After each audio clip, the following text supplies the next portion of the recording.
question first. If Russia invades, that means tanks of troops crossing the border of Ukraine again. Then there will be no longer a Nord Stream 2. We will bring it into it. How will you do that exactly? Since the project and control of the project is within Germany's control. We will, I promise you, we'll be able to do it.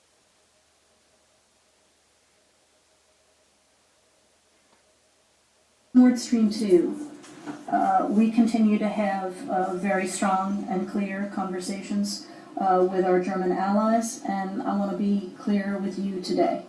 If Russia invades Ukraine, one way or another, Nord Stream 2 will not move forward.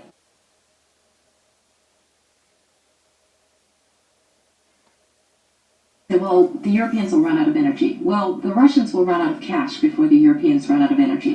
And I understand that it's uncomfortable to have an effect on business ties in this way. But this is one of the few instruments that we have. Over the long run, you simply want to change the structure of energy dependence. You want to depend more on the North American energy platform, the tremendous bounty of oil and gas that we're finding in North America. You want to have pipelines that don't go through Ukraine and Russia. For years we've tried to get the Europeans to be interested in different pipeline routes. It's time to do that.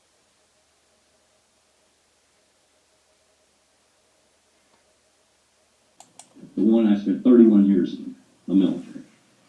Here is what it has decided for Afghanistan. I bet you don't know this either. We're in Afghanistan as we were in Germany post-World War II. That is for at least a half a century.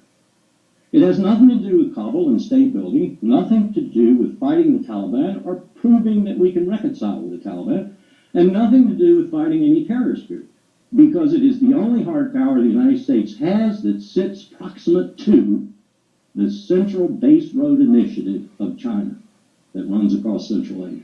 If we had to impact that with military power, we were in position to do so in Afghanistan. Second reason we're there is because we're cheek and jowl with the potentially most unstable nuclear stockpile on the face of the earth in Pakistan.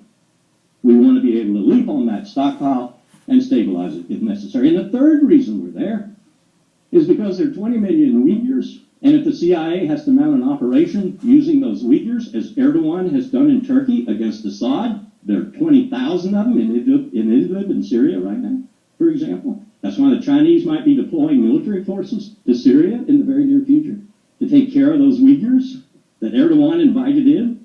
Well, the CIA would want to destabilize China, and that would be the best way to do it, to foment unrest and to join with those Uyghurs in pushing the Han Chinese and Beijing from internal places rather